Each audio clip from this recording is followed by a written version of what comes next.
Just minute, मैं slides open कर लूं। अच्छा, लास्ट टाइम हमने पढ़ा था मीन मीडियन मॉड के हवाले से, और आज हमारी डिस्कशन है प्रोबेबिलिटी।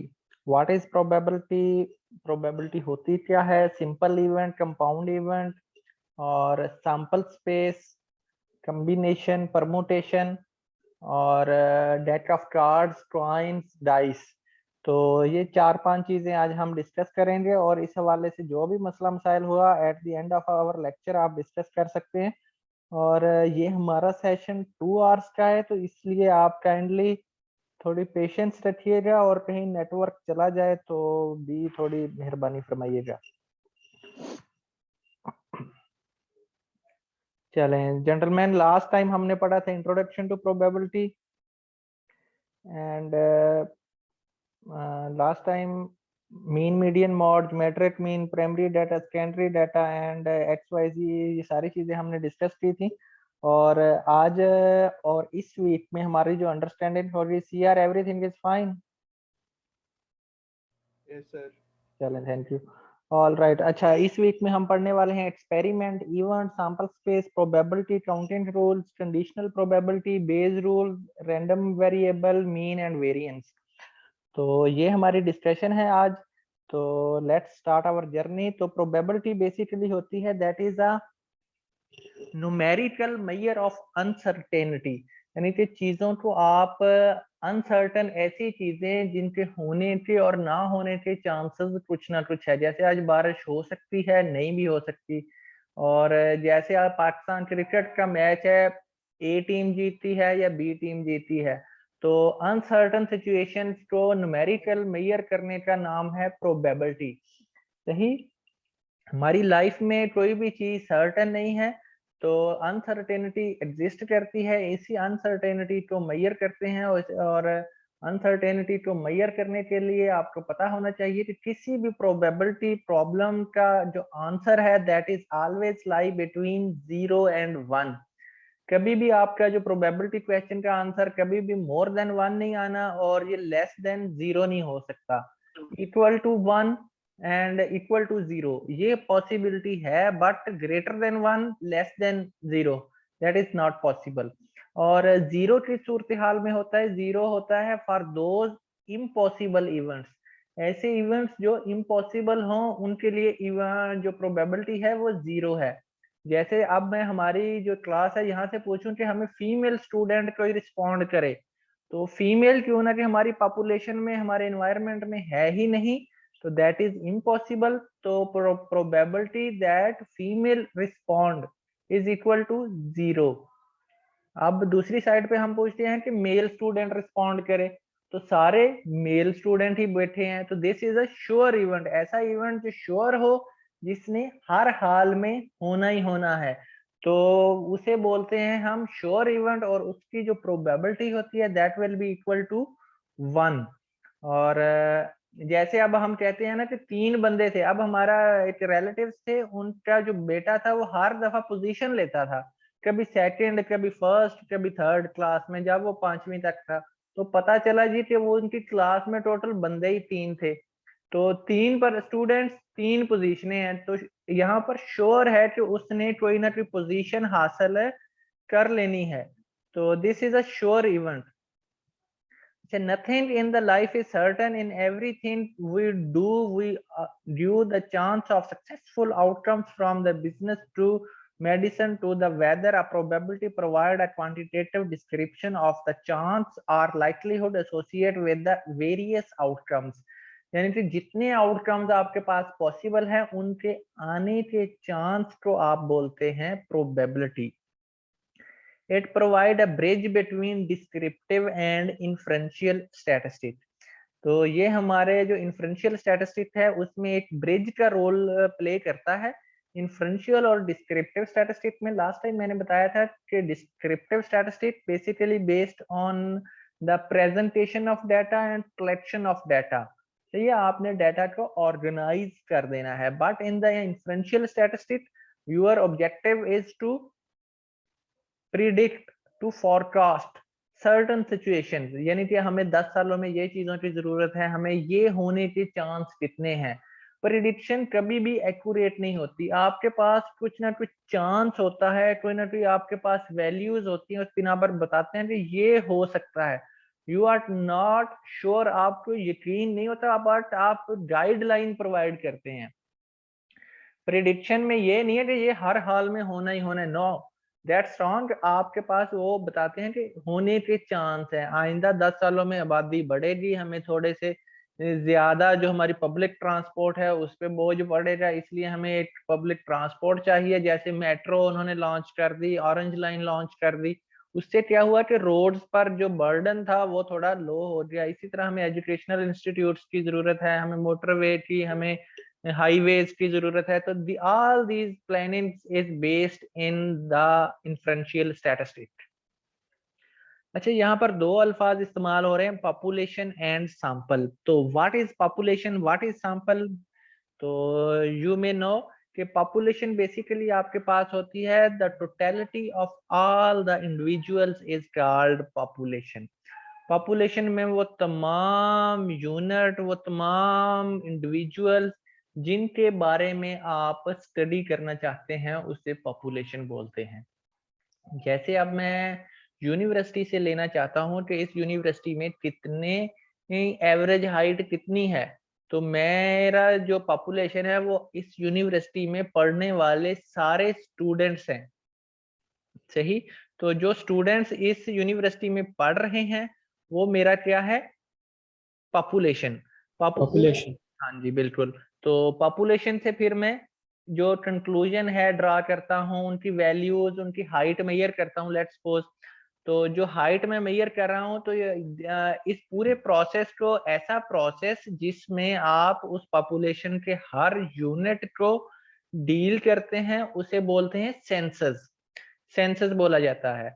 और आम हालात में हमारे पास इतने फंड्स, इतनी लेबर, इतने यहाँ बजट मौजूद नहीं होता कि जिससे आप पॉपुलेशन की स्टडी कर सकें। क्यों ना कि लेट्स सपोज अगर हमारे यूनिवर्सिटी में 10,000 स्टूडेंट है, तो 10,000 स्टूडेंट तक पहुंचना इम्पॉसिबल है। क्यों ना कि मेरे पास बजट नहीं है, मेरे पास लेबर नहीं है, टाइम नहीं है कि मैं 10,000 स्टूडेंट से इंफॉर्मेशन ले सकूं। तो उस सूरत हाल में जब बजट थोड़ा हो, इंफ्रास्ट्रक्चर इतना ऑर्गेनाइज्ड ना हो, उस सूरत में हम फिर सैंपल लेते हैं। सैंपल की डेफिनेशन क्या है कि a subset of the population is called sample. Sample एक छोटा सा हिस्सा जो पॉपुलेशन की खसूसियात को बयान कर रहा हो, उसे सर आपकी बोलते। स्क्रीन स्टिल है, जी, स्क्रीन आपकी स्टिल है एक जगह पे, स्टिल तो ही है स्लाइड ना, आगे नहीं जा रहा। स्टिल ही है ना। ये जेंटलमैन मैंने बताया था कॉपी पेंसिल वाले काम आपने करना है, ये मैं डिफाइन कर रहा हूँ, ये अब चेंज हुई है ना। तो स्क्रीन स्टिल है, ये जस्ट मैं इन दो पॉइंट्स को डिफाइन कर रहा हूं, आपने अपने पास नोट डाउन कर लेना है। सुनने वाले जाओ, वो जैसे वो चौकीदार कहता है ना कि जागते रहो मिरते ना रहो, तो इसलिए मैं भी यही कहता हूँ कि जागते रहना है, मिरते नहीं रहना। तो सैंपल के बारे में जस्ट मैं अभी थ्योरेटिकली चीजें डिफाइन कर रहा हूँ आपके लिए। स्क्रीन स्लाइड 3 पर ही है। अच्छा, सैंपल क्या ओके होता है? सर। हाँ जी, सैंपल क्या होता है, साथ साथ कॉपी पेंसिल अगर मौजूद हो तो हाथ हिला लीजिएगा। अदरवाइज ये जो सारी डेफिनेशंस हैं जो मैंने नोट्स आपको लेक्चर 1 में शेयर किए थे ना, वो उसमें ये सारी डेफिनेशंस मौजूद हैं जो मैं अभी बोल रहा हूँ। तो सैंपल होता है small subset of the population which represent the characteristics of the population. तो एक ऐसा छोटा सा हिस्सा जो पॉपुलेशन की खसूसियात को बयान करता है, उसे बोलते हैं हम सैंपल। तो सैंपल फिर हम 10,000 हमारी यूनिवर्सिटी में स्टूडेंट पढ़ रहा है, तो सैंपल उसमें से हम 200 का 300 का सैंपल लेते हैं। सैंपल की बिना पर हम डिसाइड करते हैं कि पॉपुलेशन में इस तरह की एवरेज हाइट पाई जाती है। एक अच्छा सैंपल वही होता है जिसमें पॉपुलेशन की रिप्रेजेंटेशन मौजूद हो। अब ये नहीं है कि हमारी स्टडी स्टूडेंट के हवाले से थी, हमने अपने सैंपल जो लिया उसमें हमने फैकल्टी मेंबर्स भी डाल लिए, जो वहाँ के एडमिनिस्ट्रेशन है वो भी डाल ली, वहाँ के जो क्लास 4 के स्टूडेंट्स थे, पीएन चौकीदार सारे उसी में डाल लिए। तो ये फिर हमारा अच्छा सैंपल नहीं हो गया। अच्छा सैंपल वो होता है जो पॉपुलेशन को रिप्रेजेंट कर रहा हो। और क्यों ना कि हमारी स्टडी अगर स्टूडेंट के हवाले से है तो सारे सैंपल में सारे स्टूडेंट होने चाहिए, अगर हमारी स्टडी फैकल्टी के हवाले से है तो सारी फैकल्टी आनी चाहिए। अच्छा सैंपल रिप्रेजेंटेटिव होना चाहिए अपनी पॉपुलेशन का। अच्छा सैंपल स्टडी के लिए एक तो ये सिचुएशन है कि जब आपके पास फंड्स मौजूद नहीं होते तब आप सैंपल स्टडी करते हैं, इंफ्रास्ट्रक्चर मौजूद नहीं होता तब आप सैंपल स्टडी करते हैं। दूसरी सूरत हाल आपके पास ये होती है कि आपके पास पूरी पॉपुलेशन को डील करना इम्पॉसिबल होता है। जैसे हमारे यहाँ ब्लड टेस्ट किया जाता है, तो ब्लड टेस्ट में भी यही होता है कि आपकी जो पूरी पॉपुलेशन है आप उसे डील नहीं कर सकते, पूरे ब्लड को नहीं निकाल सकते, पूरा ब्लड निकाल लिया तो बंदा तो मर जाएगा। तो इस सूरत हाल में हम सैंपल लेते हैं, सैंपल की बिना पर हम डिसाइड करते हैं कि इसका ब्लड ग्रुप ये है या इसे कोई डिजीज है या नहीं है, तो उससे हम फिर अपने जो फर्दर प्रोसेस है वो कंटिन्यू करते हैं। तो इस सूरत हाल में भी सैंपल स्टडी की जाती है। और जब आपके पास यानी पॉपुलेशन को डील करना इम्पॉसिबल हो, जैसे अब हमारे यहाँ जो शेफ है तो चावल या चाय बनाता है, तो वो ये नहीं है कि पूरी देश की चाय की पी जाए और बाद में बोले कि जी इसमें तो चीनी थोड़ी है या पत्ती और डालनी चाहिए। तो वो थोड़े से 2-4 सिप लेता है, सिप लेने के बाद उसे अंदाजा हो जाता है कि इसमें मुझे चीनी डालनी है या पत्ती डालनी है या ये चीज ठीक है। तो ऐसी सूरत-हाल जिसमें पूरी पॉपुलेशन के खराब होने का या डिस्ट्रॉय होने का चांस हो, उस सूरत में फिर हम सैंपल स्टडी करते हैं। अच्छा थर्ड सिचुएशन है ये है हमारे पास कि जब हमारे पास पॉपुलेशन साइज इनफाइनाइट हो, पॉपुलेशन यूनिट अनलिमिटेड हो। जैसे अगर हमने नमकियात का लेवल देखना है कि समुद्र में नमकियात कितने हैं, तो पूरी पॉपुलेशन जो है समुद्र का पानी तो हम नहीं डील कर सकते, पानी बहुत ज्यादा है। इस सूरत हाल में फिर हम स्पेसिफिक लोकेशन से सैंपल लेते हैं, सैंपल लेने के बाद हम जज कर लेते हैं कि कितना साल्ट लेवल कितना है, किस तरह का है। यानी कि 3 सूरतें हैं, जब आपके पास इंफ्रास्ट्रक्चर मौजूद ना हो, फंड्स अवेलेबल ना हो, उस सूरत में भी पॉपुलेशन डील नहीं हो सकती, सैंपल स्टडी करनी है।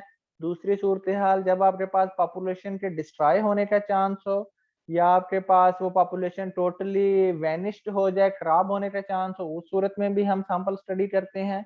या आपकी पॉपुलेशन इनफाइनाइट हो, उस सूरत में भी आप सैंपल स्टडी ही करते हैं।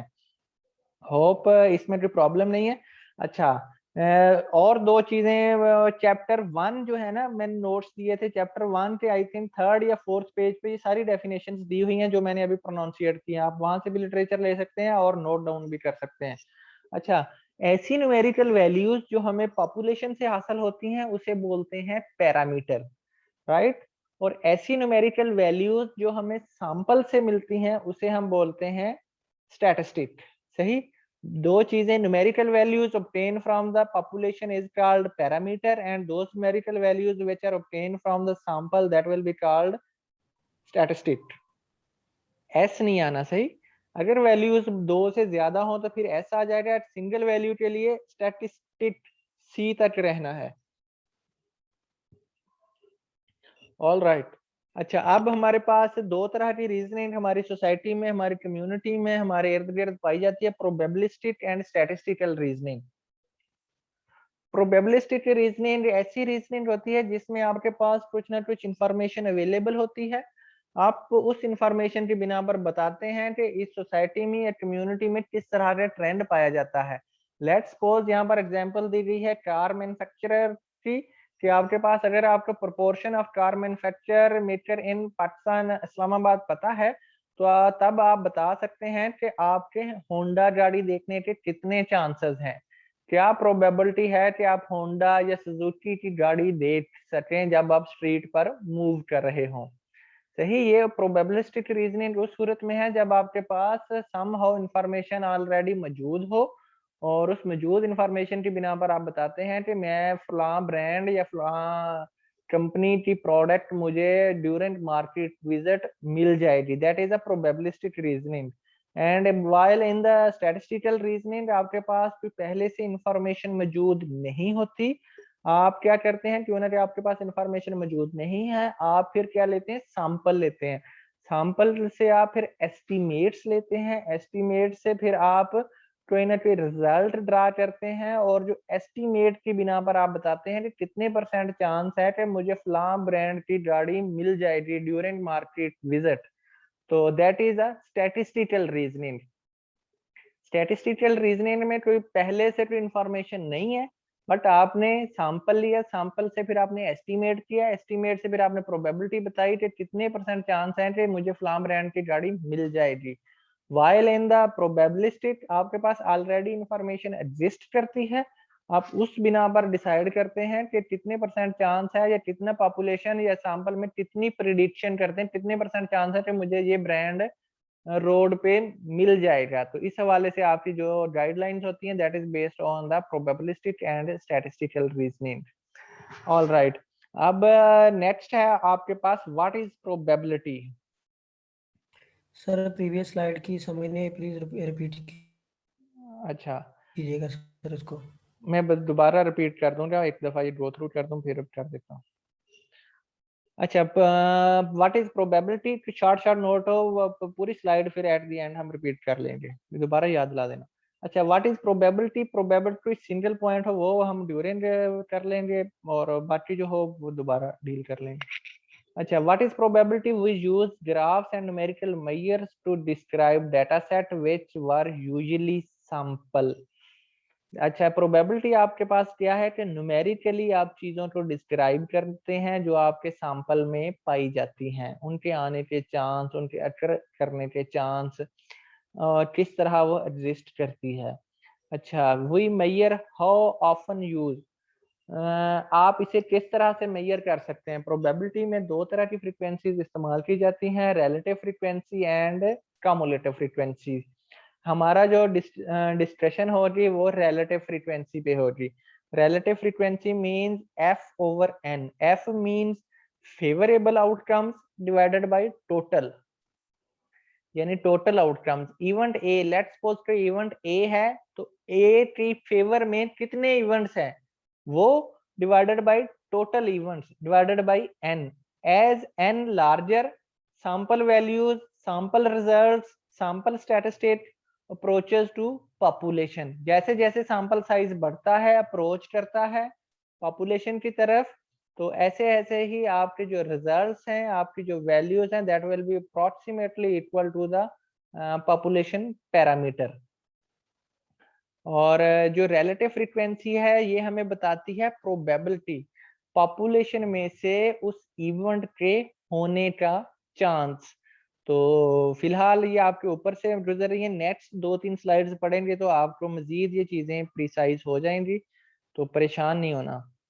अच्छा, बेसिक कंसेप्ट आपको पहले 2-3 डिस्कस कर लें। Experiment and event. एक्सपेरिमेंट क्या होता है, is a process by which N observation is obtain, एक ऐसा प्रोसेस जिसके जरिए आप ऑब्जर्वेशन हासिल करते हैं, उसे बोलते हैं हम experiment.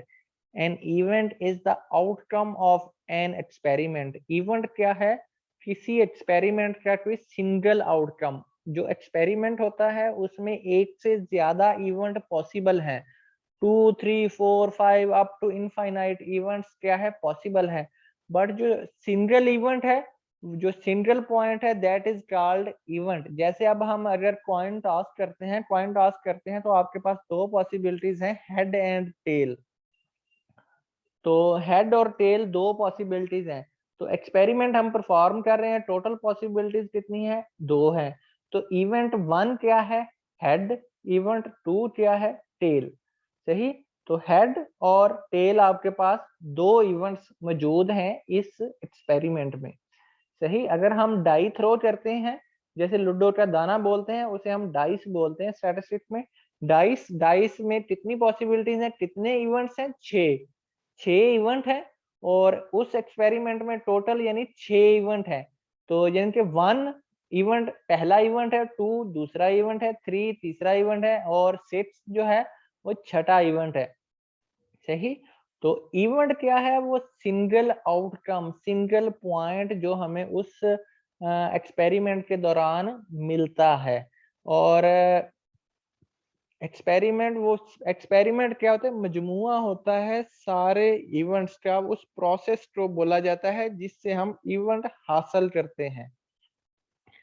The basic element to which the probability is applied when an experiment is performed, a particular event either happen or it does not. अच्छा, जब हम एक्सपेरिमेंट परफॉर्म करते हैं तो उसमें एक इवेंट हो भी सकता है, एक इवेंट नहीं भी हो सकता। लेट्स सपोज हमने कॉइन टॉस किया। कॉइन टॉस करना क्या है? प्रोसेस है, एक एक्सपेरिमेंट है। उसमें हेड आए या टेल आए, ये क्या है? इवेंट है। उसमें एक इवेंट होता है तो दूसरा इवेंट नहीं होता, या दूसरा होता है तो पहला नहीं होता। एक्सपेरिमेंट में वो पूरे प्रोसेस का नाम है जिसके जरिए आप वो इवेंट्स हासिल करते हैं। हेड लेते हैं या टेल लेते हैं, 1 आता है, 2 आता है, 5 आता है, 6 आता है। वो सारे इवेंट्स जो हासिल करते हैं उस पूरे प्रोसेस को बोलते हैं हम experiment. Experiment and events. Experiment क्या है कि आपके पास अगर कोई एज, आप स्टूडेंट की एज मेजर करते हैं कि 20 साल वाले कितने हैं, 25 साल वाले कितने हैं, 30 साल वाले कितने हैं, तो ये सारा क्या है? आपका पूरा क्या कर रहे हैं? एक्सपेरिमेंट एक तरह का परफॉर्म कर रहे हैं। या आप ऑब्जर्व एन ऑड नंबर, जब आप डाई थ्रो करते हैं तो आप ऑब्जर्व करते हैं कि डाइस पर ऑड नंबर कितने हैं। ऑड नंबर कितने हैं? 3 है टोटल डाइस पर, 1 3 5। और इसी तरह observe a number greater than 2। Greater than 2 वाले कितने नंबर हैं? वो आपके पास 4 नंबर हैं। कौन से हैं? 3 4 5 6। तो ये जो पूरा प्रोसेस है इसे बोलते हैं हम एक्सपेरिमेंट। सही चीजों को ऑब्जर्व करना, थ्रो करना, ऑब्जर्व करना, उन्हें नोट डाउन करना। ये क्या है? इवेंट ए, ये इवेंट बी। हुआ तो ये एक एक्सपेरिमेंट के अंदर ही है ना। एक एक्सपेरिमेंट के अंदर 2 तरह के इवेंट्स परफॉर्म